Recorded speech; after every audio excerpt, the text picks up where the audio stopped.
Aquí veremos el teorema chino del residuo. Es un teorema muy importante y tiene consecuencias muy poderosas en teoría de números y en álgebra en general. Es uno de los teoremas más generalizables que hay.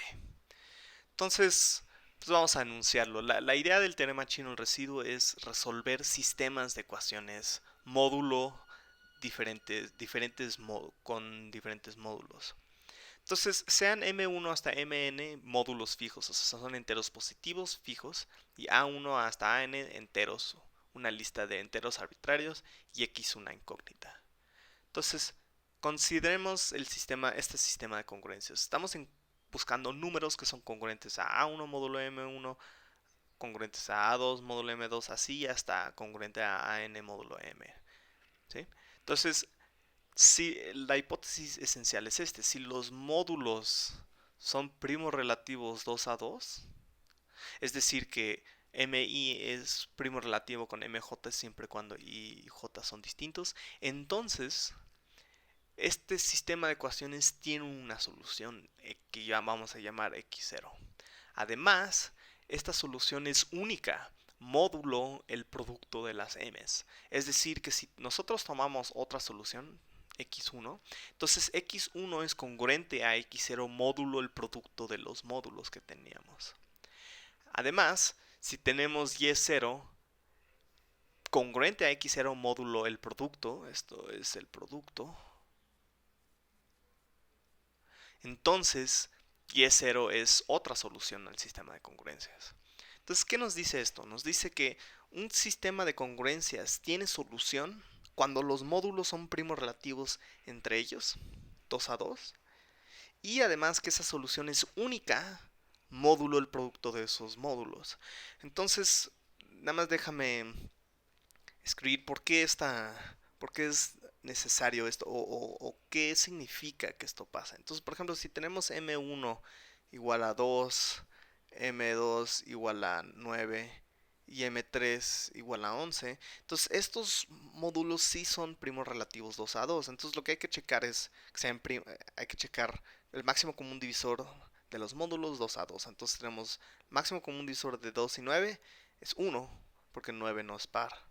El máximo común divisor de 2 y 11 también es 1 porque 11 es impar.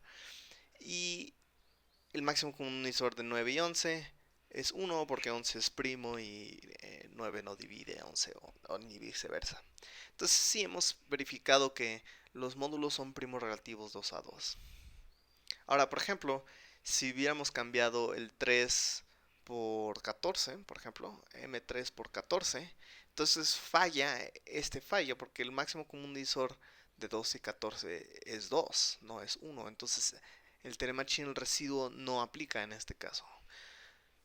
Ok, entonces, ahorita, antes de probar esto, bueno,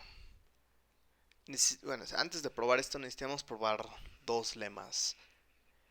El primer lema es, si nosotros tenemos n enteros, cada uno primo relativo con un número fijo m, entonces el producto de ellos son. O sea, un ejemplo de esto es, por ejemplo, el 3, el 7 y el 5. Todos estos son primos relativos con 8.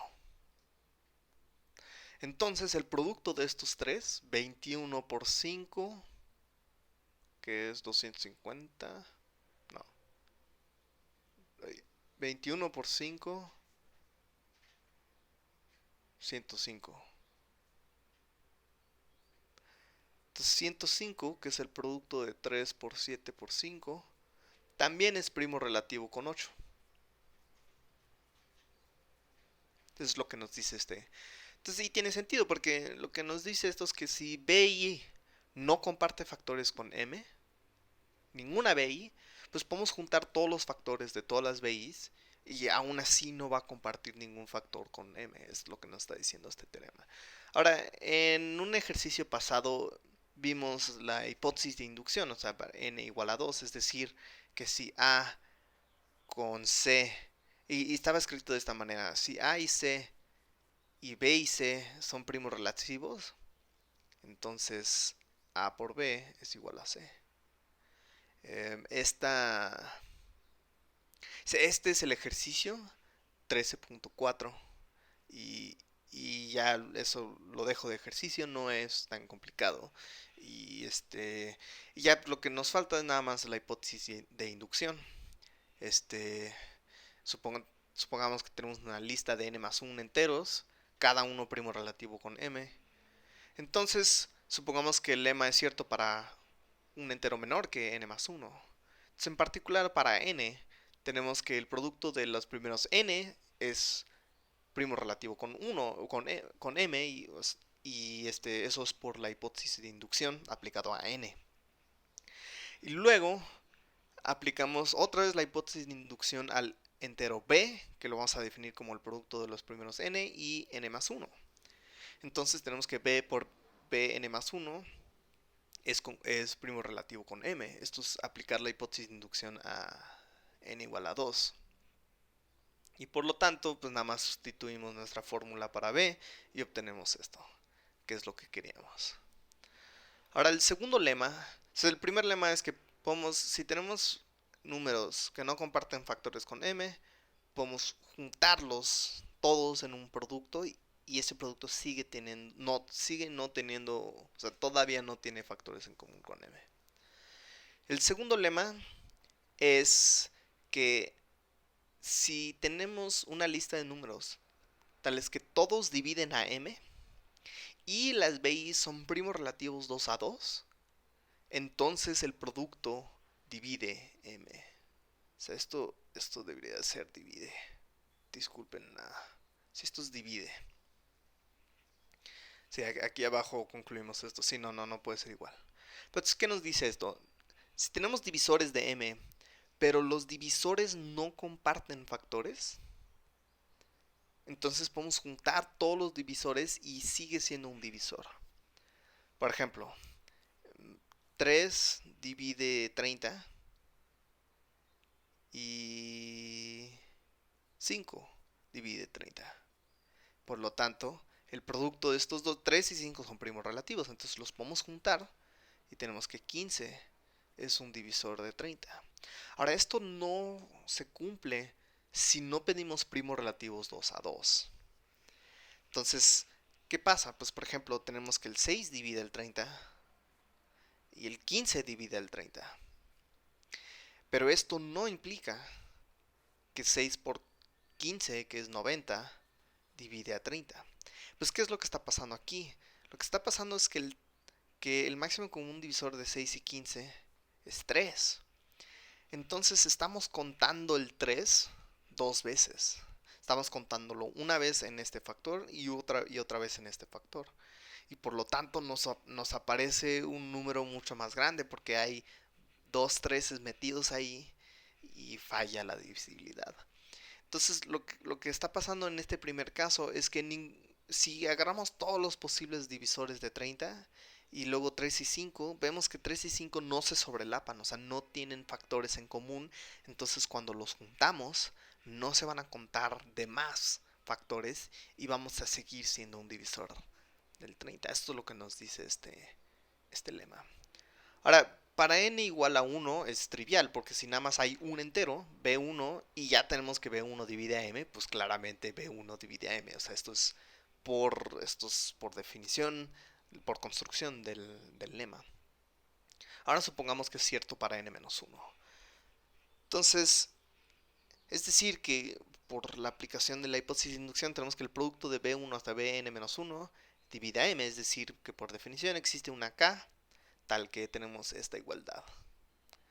Ahora, por hipótesis, también tenemos que Bn divida a M, es decir, que existe una K' tal que Bn por K' es igual a M. Ahora, tenemos que BI, todas las BI son primos relativos entre ellas, entonces BI con Bn, o sea, todas las BI son primos relativos entre todos, pero en particular son primos relativos con el último, Bn. Entonces tenemos que BI es primo relativo con Bn para toda i de 1 a n-1, por hipótesis. Entonces podemos aplicar el lema anterior. Como todos son primos relativos, entonces el producto de todas las BIs también va a ser primo relativo con Bn. Entonces tenemos que el producto de B1 hasta Bn-1 es primo relativo con Bn. Entonces, ¿qué significa? Usamos la caracterización de la combinación lineal. Entonces existen x y y enteros, tales que hay una combinación lineal de B1 hasta Bn-1 y Bn tal que la combinación lineal es igual a 1. Entonces, ¿qué hacemos? Multiplicamos a ambos lados de esta igualdad por m y obtenemos que m es igual a m por esto más m por esto. Pero ya sabemos quién es m. Entonces, por un lado, m es bn por k' y lo sustituimos en el primer factor. Luego, sabemos por otro lado que m es igual a este producto y lo sustituimos aquí. Pero si te fijas, aquí y ahora ya aparecen todas las bn's, de b1 hasta bn-1, pero aquí está la bn también. Luego aquí está de b1 hasta bn-1 y la bn. Entonces podemos sacar el b1 hasta bn como un factor común y obtenemos esto. Este es nuestro factor común y esto es un entero. Entonces, ¿qué hemos probado? Que m es igual a el producto de los b1 hasta bn por algún otro entero. Es decir, que b1 hasta bn divide a m, que es lo que queríamos. Entonces, estos dos lemas nos van a probar el teorema chino del residuo y eso es lo que vamos a ver inmediatamente. Entonces, aquí lo que vamos a hacer es, vamos a denotar el producto de las m's como m sin ningún índice. Ahora definimos ni como el complemento de mi. ¿A qué me refiero con el complemento de mi? Es decir, que mi por ni es igual a m. O sea, ni es el complemento de mi en el producto de todos los módulos. Entonces, tenemos que los módulos todos son primos relativos 2 a 2. Entonces, el lema 10 nos dice que podemos juntarlos. Lema 110, perdón. Nos dice que podemos juntarlos. Entonces, mi, el máximo común divisor de mi y ni es igual al máximo común divisor de mi con el producto de todas las m's salvo el mi. O sea, estamos quitando el mi del producto. Eso es la definición de ni. Pero vimos que mi es primos relativos con con todos estos.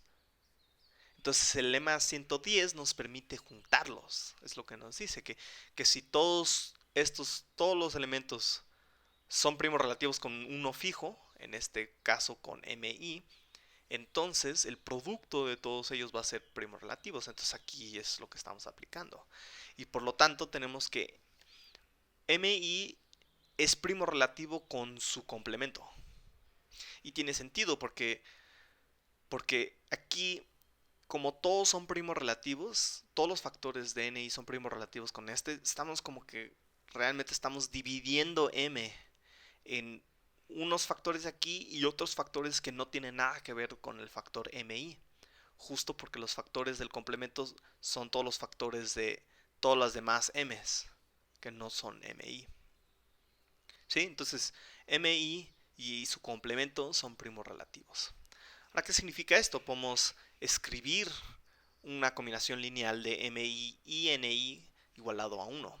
Entonces, para cada i existen xi y yi enteros tales que tenemos esta combinación lineal. Y de esta manera denotamos ei como el sumando referente a ni. O sea, tenemos la combinación lineal y definimos ei como el sumando que está asociado al complemento. ¿Sí? Y aquí escribo la fórmula general para eso. Ahora vamos a calcular qué onda con ei. O sea, ¿qué cumple ei? Pues cumple varias cosas importantes. Primero, ei es por definición yi. Pero si sustituimos esta fórmula aquí, obtenemos que esto es congruente a 1 menos xi mi, pero que se cancela módulo mi. Entonces, ¿qué sucede? Tenemos que ei es congruente a 1 módulo mi. Y ahora, ¿qué tal si lo hacemos congruente módulo a alguno de los otros módulos? Pues ei es congruente a esto, que es igual a este producto. es igual a yi por el complemento de mi, es decir, el producto de todas las m's, no incluyendo aquí, no incluyendo mi. O sea, mi no está incluido. Pero, pues, mj aparece en este producto si j es distinto de i. O sea, aquí en este producto nada más estamos quitando el i. Entonces, si tomamos una mj, j distinto de i, pues la j va a aparecer en algún lado de aquí. O sea, por ejemplo, si j es igual a 1, pues la m1 aparece aquí. Y por lo tanto, uno de estos factores se hace 0 y el producto entero se hace 0. Por lo tanto, ei es congruente a 0, módulo mj para j distinto de i. Entonces, ¿qué nos dice ei? Pues ei es un estilo de indicador de qué módulo estamos. O sea, este es el resumen. O sea, el ei nos indica en qué módulo estamos. Si estamos en el mismo módulo i, o sea, si estamos en el mismo subíndice, vale 1 y no altera nada. Pero luego, si estamos en un módulo distinto, o sea, en un j distinto a 0, se hace 0 y cancela lo que esté multiplicando. Entonces, de esta manera, las EIs nos va a permitir identificar o saber en qué módulo estamos trabajando. Y esto es muy útil porque queremos un sistema de congruencias, queremos algo que entonces lo que nos va a permitir hacer la EI es como que hacer soluciones caso por caso. Entonces, ¿cómo hacemos eso? Pues ahora definimos este entero. Entonces es A1, E1 más, aquí debería haber una más. Entonces esto es la suma de toda la de EI por AI, igual a 1 hasta N. ¿Sí?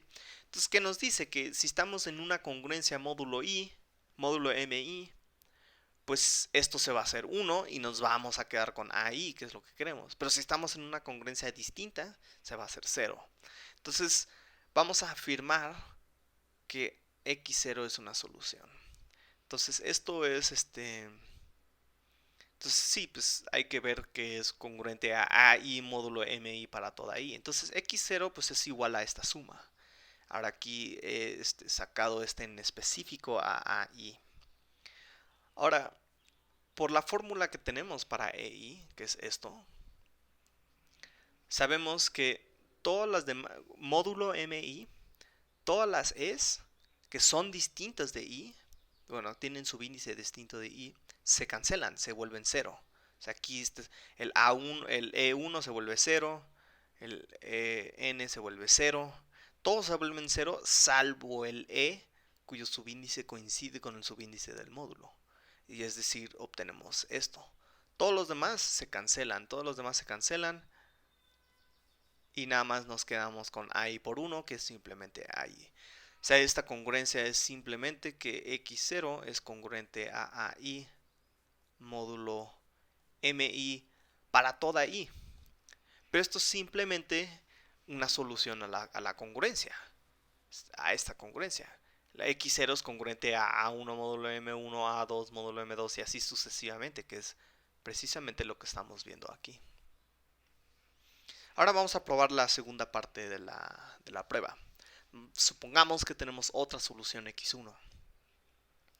Entonces tenemos que x0 menos x1 es congruente a AI menos AI congruente a 0 módulo MI. Esto es porque x0 y x1 son soluciones.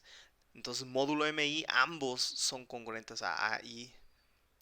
Entonces pues la resta es congruente a 0. Y esto significa que MI divide a x0 menos x1 para toda I. Pero las MI son primos relativos a 2, entonces podemos usar el lema 111 para juntar todas esas MIs que son divisores de x0 menos x1, juntarlos en un producto y obtenemos que el producto de las MIs, que esto es M, divide a x0 menos x1 y por lo tanto, por definición, x0 es congruente a x1 módulo el producto. Ahora, si tenemos otro entero que es congruente a x0 módulo m, pues entonces m divide a x0 menos y0.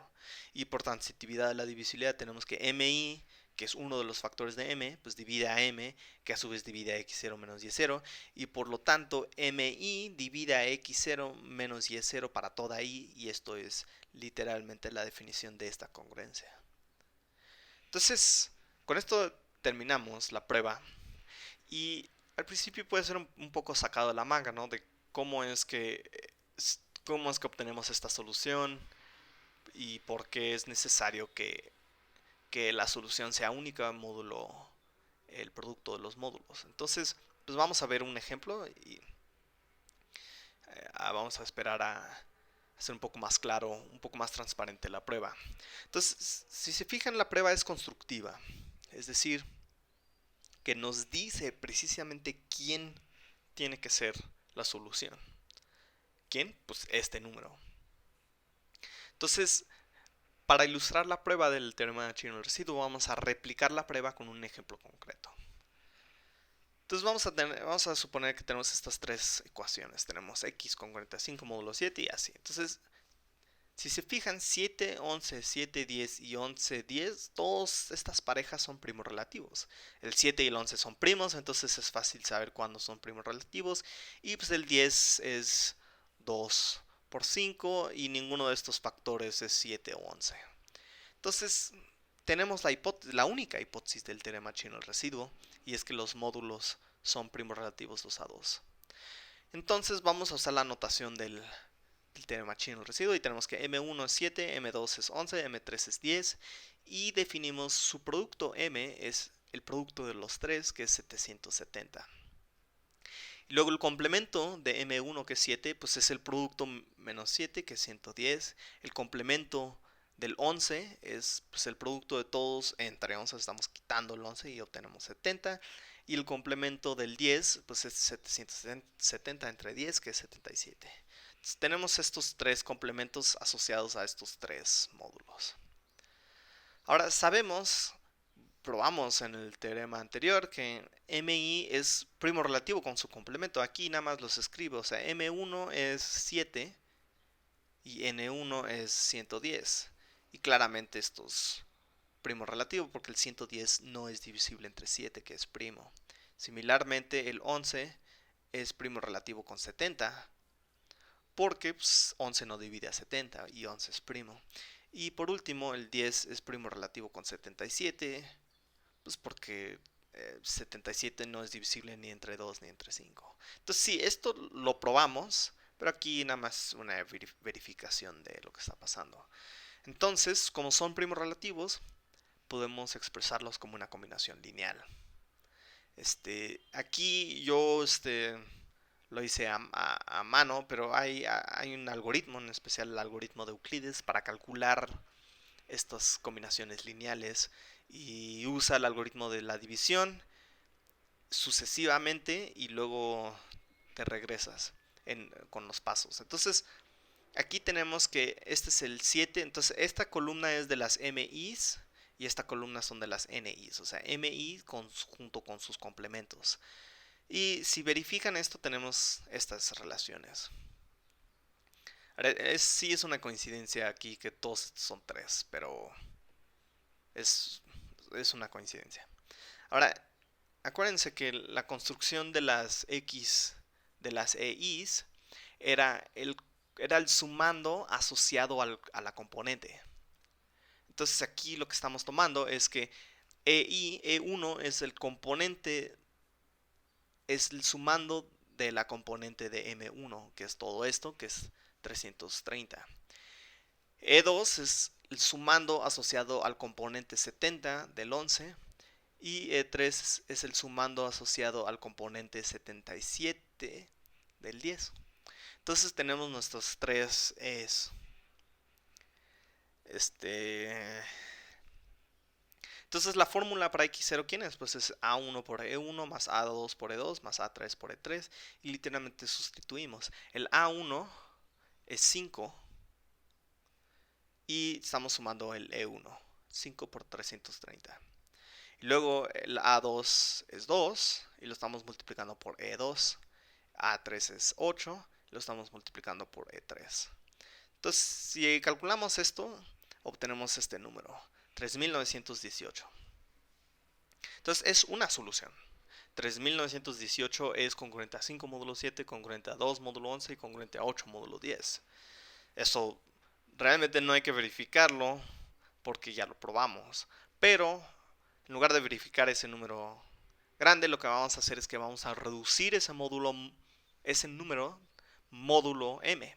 Porque también vimos que las soluciones son únicas módulo el producto de las m, que es 770. Entonces, tenemos, por cierto, aquí esto es un error. Entonces tenemos que 3918 es igual a esto. O sea, aquí estamos aplicando el algoritmo de la división, estamos dividiendo entre 770, pero módulo 770 esto se hace 0. Y nos quedamos con 68. Por lo tanto, 3918 es congruente a 68 módulo 770.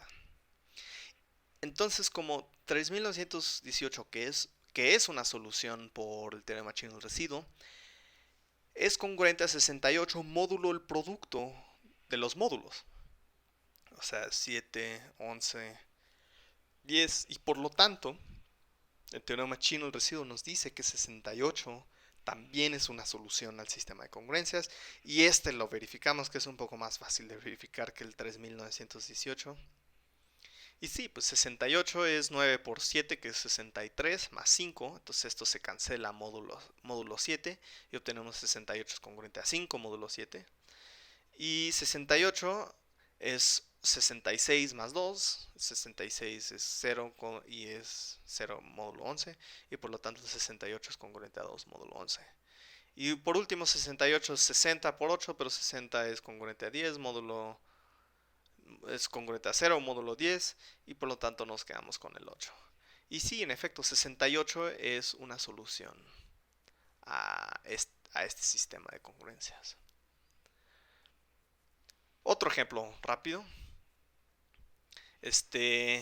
Teorema chino, esto es una aplicación medio boba, pero sí se puede usar. Entonces puedes calcular la edad de alguien sin realmente que te diga su edad. Entonces puedes decir, por ejemplo, si es par o impar la edad y qué es el residuo de la edad al ser dividido por 15.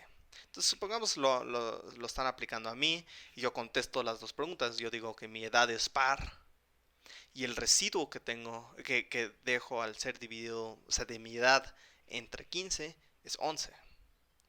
Entonces, ¿qué significa? Que mi edad es par, significa que es congruente a 0 módulo 2, es decir, que 2 divide a x. Esto es que 2 divide a x menos 0, que es igual a x. Entonces sí, mi edad es par y por lo tanto mi edad x es congruente a 0 módulo 2. Y si dejo un residuo de 11 al ser dividido por 15, significa que mi edad es igual a q por 15 más algún residuo.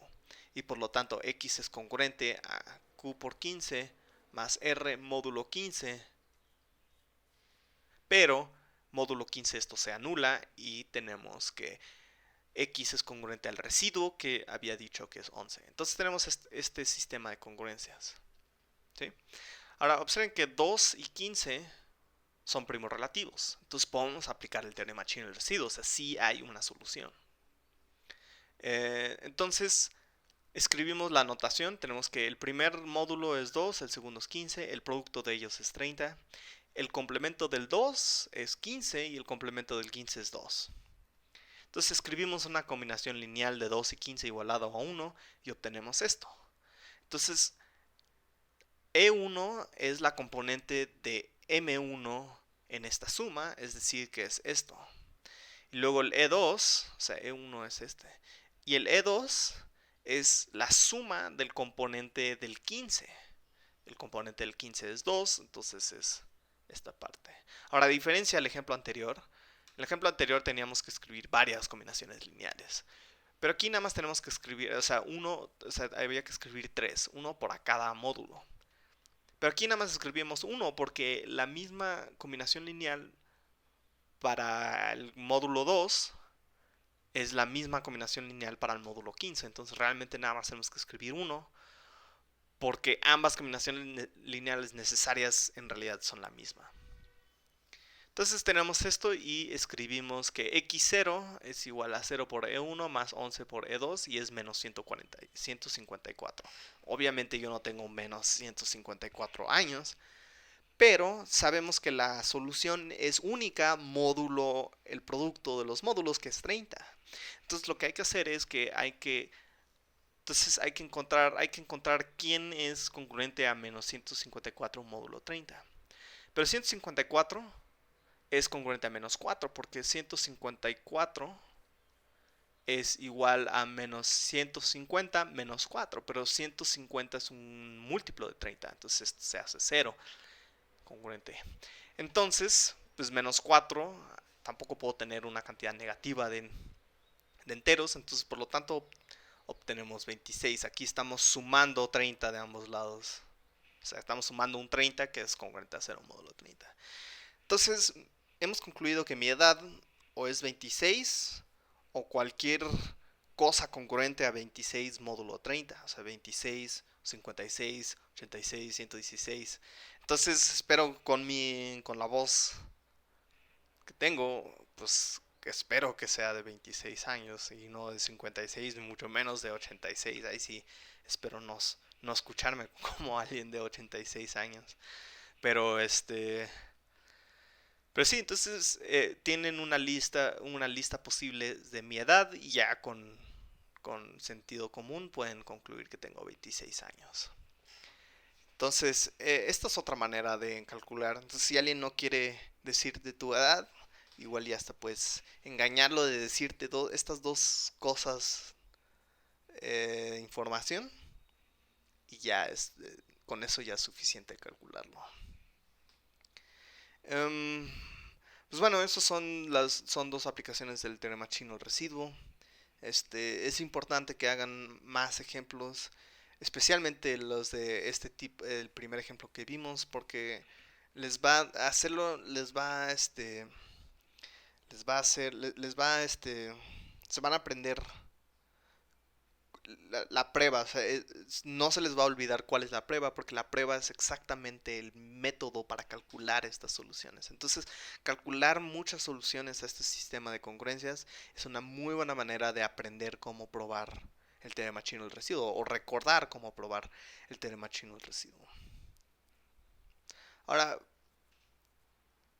para terminar, vamos a aplicar el teorema chino del residuo a la estructura algebraica de ZM. Entonces esto lo voy a mencionar rápido porque es un poco más abstracto y realmente no, aunque es muy importante, no es algo que voy a evaluar. Entonces, otra vez, tenemos las hipótesis, tenemos n módulos m, son primos relativos 2 a 2, y a una clase A lo vamos a denotar por corchetes MI. Ahora, esto es para distinguir el módulo. Normalmente hay dos maneras de que escribir clases de equivalencia. Uno es así y otro es así. Entonces vamos a usar esta notación con el subíndice MI para distinguir qué módulo es. Porque cuando yo nada más escribo A barra, pues así a priori nada más así no sabemos módulo quién. O sea, clase de equivalencia módulo quién. Pero con esta notación, que es más engorrosa y por eso no la usamos normalmente, pero con esta notación vamos a distinguir el módulo y esto va a ser muy útil. Ahora para cada módulo tomamos ZM1 cruz Z hasta ZMN. Entonces esto es un anillo, es un producto cartesiano, sus elementos son vectores de esta forma. Y es un anillo donde las operaciones son entrada a entrada. Es decir, que si yo tengo un vector en este anillo, que es la clase de A1 módulo M1, hasta clase de AN módulo MN, pues la suma con otro vector de estos es la suma entrada por entrada. Entonces estamos sumando la clase de A1 módulo M1 más la clase de B1 módulo M1 y esto nos da la clase de A1 más B1 módulo M1 y así. Entonces las operaciones son entrada a entrada. Ahora, esto es un anillo conmutativo con 1 y esto se establece en el ejercicio 6. Entonces, con esta notación tenemos la siguiente función. Si escribimos m como el producto de los módulos, tenemos una función que va de zm a a. Recuerden que a es el producto de las zm1s. Y lo definimos así. Entonces agarramos un elemento a módulo m y lo mandamos al vector de las clases de a m1 a la clase de amn. Entonces déjame hacer un ejemplito aquí rápido nada más para ilustrar esto.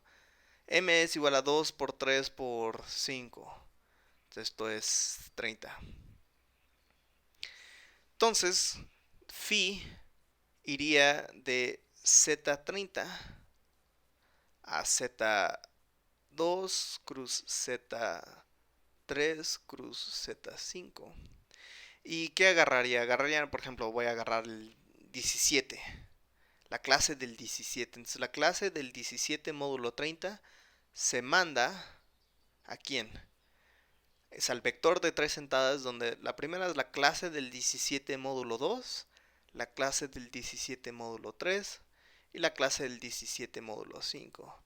Pero para simplificar esta notación, 17 es impar, entonces es congruente a 1 módulo 2 y eso significa que la clase del 17 simplemente es la clase del 1. Ahora la 17 módulo 3 es congruente a 1 porque 17 menos 1, perdón, hay que restarle 2. Entonces 17 menos 2 es 15. Y eso es un múltiplo de 3. Entonces 17 es congruente a 2 módulo 3. Y por último, este también es congruente a 2 módulo 5. Entonces, al 17 lo voy a mandar a su clase de equivalencia módulo, los diferentes módulos que tenemos. ¿Sí? Ahora, esta función cumple cuatro propiedades muy importantes. Primero, el 1 lo manda al 1. Esto es bastante... Esto es fácil esto es por definición. Ahora, agarra la suma de dos clases y lo manda a la suma de los dos vectores. Es decir, que phi preserva la suma, tanto de zm como de a. Y similarmente con el producto, phi preserva el producto de zm y preserva el producto en A, que es el producto de vectores, que es entrada por entrada. Y lo más importante es que es biyectiva. Entonces, estas tres propiedades nos dice que phi preserva la estructura algebraica de Zm y Zm1 cruz hasta Zmn. Entonces, estas tres propiedades se resumen en decir que preservan la estructura algebraica tanto del dominio como de la imagen. Y esta última dice que es biyectiva. Entonces, es una biyección que preserva estructura algebraica. Entonces, es una biyección significa que son iguales como conjuntos o casi iguales o para fines prácticos bajo el ojo de teoría de conjuntos son iguales. Y luego la propiedad 1 a 3 nos dice que bajo la teoría de anillos son iguales. Entonces esto nos dice que es phi nos dice que Zm y A son esencialmente la misma estructura algebraica. Entonces para eso esto lo denotamos por isomorfismo. Entonces lo que nos dice lo anterior es que phi es un isomorfismo de anillos y se denota con este símbolo. Entonces nos dice que Z módulo el producto es isomorfo a el producto de Z del Z módulo cada factor. Entonces, la palabra isomorfismo se refiere a que iso es mismo y morfos es forma. Entonces tienen la misma forma. Y la misma forma algebraica con estos tres puntos es la misma forma algebraica, pero es el mismo conjunto también. Entonces, significa que realmente sí tienen la misma forma, o sea, son isomorfos. Entonces, esta noción es un poco general y se ve más adelante, se ve más en álgebras abstractas, pero es útil que sepan que existe esta noción de que dos anillos pueden ser esencialmente el mismo anillo. Y lo que nos dice el teorema chino residuo es que Z módulo un producto es esencialmente el mismo anillo que el producto de los Z módulo los factores. Y esto también sirve como un estilo de teorema fundamental de la aritmética, que más cuando terminemos la prueba de esto vamos a meternos en esto. Entonces vamos a probar esto. Entonces hay que probar que phi está bien definida, es decir, que sí es una función. Entonces, es decir, que si cambiamos de representante no cambiamos el valor de la función, porque la función depende de una clase de equivalencia y del representante de esa clase de equivalencia. Entonces, si nosotros cambiamos el representante de la clase de equivalencia, o sea, tenemos A módulo M y A' módulo M, entonces tenemos que A y A' son congruentes módulo M, es decir, que M divide a menos A'. Pero M es el producto de las MIs, por lo tanto cada MI divide a M, y por lo tanto por la transitividad de la divisibilidad, tenemos que MI divide a menos A'. Y esto es equivalentemente que la clase de A módulo MI es igual a la clase de A módulo MI. A', esto es A'. Y por lo tanto, tenemos que phi de A, la clase de A es igual a esto por definición, esto es la definición de phi. Pero hemos visto que cada entrada de este vector es igual a cada entrada de este vector. Entonces, pues estos dos vectores son iguales. Pero este vector es precisamente la definición de phi aplicado a A'. Entonces, ¿qué hemos visto? Hemos visto que si cambiamos de representante a A', o sea, cambiamos de representante pero no de clase, la función vale lo mismo. Entonces, la función no cambia de valor si cambiamos de representante y por lo tanto está bien definida. Una vez que ya está bien definida, podemos probar las 4 propiedades que necesita. Ahora, el primero, como les mencioné, es por definición, porque pues la clase del 1 se va a mandar a las clases del 1, a las diferentes clases del 1. Es por definición. Ahora, para la suma, simplemente evaluamos un lado de la igualdad. Entonces tenemos que phi de la suma es igual a phi de la clase de la suma. Esto es por definición de sumar clases de equivalencia módulo m. Por definición, esto es esto, o sea, el representante aquí lo estamos tomando módulo cada factor. Pero pues sabemos cómo sumar clases módulo mi, y esto es igual a esto. Ahora, por definición de la suma de vectores, es suma entrada por entrada. Entonces, aquí tenemos que esto es igual a esto, o sea, el vector de las a's más el vector de las b's, gracias a esta expresión de aquí arriba. Y pues esto es por definición de phi. Este es por definición de las operaciones en A. Y esto es por definición de phi. Y tenemos esto. Y exactamente lo mismo pasa con el producto. Otra vez como esto es simplemente, literalmente copié esto, lo puse aquí y cambié las sumas por los productos y queda todo igual. Y nada más pueden pausarlo y revisar que efecto todo está bien y identificar en qué definición estoy usando en estas tres partes. Pero bueno, lo que vemos es que phi del producto es el producto de las phis aplicadas a cada uno. Ahora vamos a probar que es biyectivo, que es realmente lo importante de esta prueba. Bueno, no importante, sino lo difícil, lo no trivial. Entonces vamos a probar que es sobreyectiva. Entonces sea un vector arbitrario en A, o sea, es la clase de A1 módulo M1 y así hasta AN módulo MN. Entonces, por el teorema chino del residuo del usual, el que vimos antes, este sistema de congruencias tiene una solución x0. Es decir, x0 es congruente a AI módulo MI para toda I. Pero esta congruencia se puede escribir en términos de clase, es decir, que la clase de x0 módulo M1 es igual a la clase de AI módulo MI para toda I. Pues si estos son iguales, nos dice que estos dos vectores tienen exactamente las mismas entradas. O sea, esta entrada es igual a esta y esta es entrada igual a esta y así sucesivamente. Pero entonces AI, esto es igual a esto, que por definición de phi es phi de la clase de x0 módulo m. Entonces esto nos dice que es sobreyectiva porque agarramos un elemento arbitrario en A y vimos que es imagen bajo phi de este elemento. En particular es imagen bajo la solución del sistema de congruencias dados por el teorema chino del residuo. Entonces la primera parte del teorema chino del residuo, o sea, la existencia de una solución, es exactamente la sobreyectividad de phi. Y la inyectividad de phi es la segunda parte del teorema chino del residuo, es decir, la unicidad de las soluciones. Entonces, para ver qué es inyectiva, vamos a ver que phi aplicado a dos elementos son iguales. Entonces hay que probar que los elementos son iguales para que sea inyectiva. Pero fíjense que phi de x1 es igual a esto, que es igual a este vector. Entonces, si dos vectores son iguales, significa que sus entradas son iguales. Es decir, que x1 es la clase de x1 módulo mi es igual a la clase de x2 módulo mi para toda i, ¿no? O sea, todas las componentes son iguales.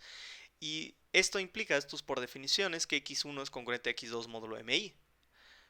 Y por lo tanto, x1 y x2 ambos son soluciones al siguiente sistema de congruencias. Si ponemos puras x1 aquí, tenemos que x1 es congruente a x2, entonces esto es simplemente congruente a x2, congruente a x2, congruente a x2. Entonces estos dos elementos son soluciones al sistema de ecuaciones. Pero vimos que en el teorema chino residuo, cualesquiera dos soluciones a un sistema de ecuaciones es único módulo del producto. Es decir que x1 y x2 son congruentes módulo m, y esto es por definición, que la clase de x1 módulo m es igual a la clase de x2 módulo m.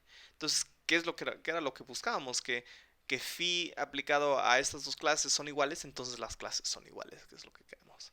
Por lo tanto, phi es inyectiva y por lo tanto, phi es biyectiva. Entonces, nada más para repasar rapidísimo, vimos que estas tres propiedades es por definición de la estructura de anillo tanto de A como de ZM y la definición de la suma. Entonces esto es rápido. Y vimos que la biyectividad pues, tiene dos partes, la inyectividad y la sobreyectividad. Y la sobreyectividad viene de la existencia dada por el teorema chino del residuo, y la inyectividad es la unicidad dada por el teorema chino del residuo. ¿Sí? Entonces, este teorema en efecto es una versión algebraica del teorema chino del residuo. Ahora, este resultado es muy importante y nada más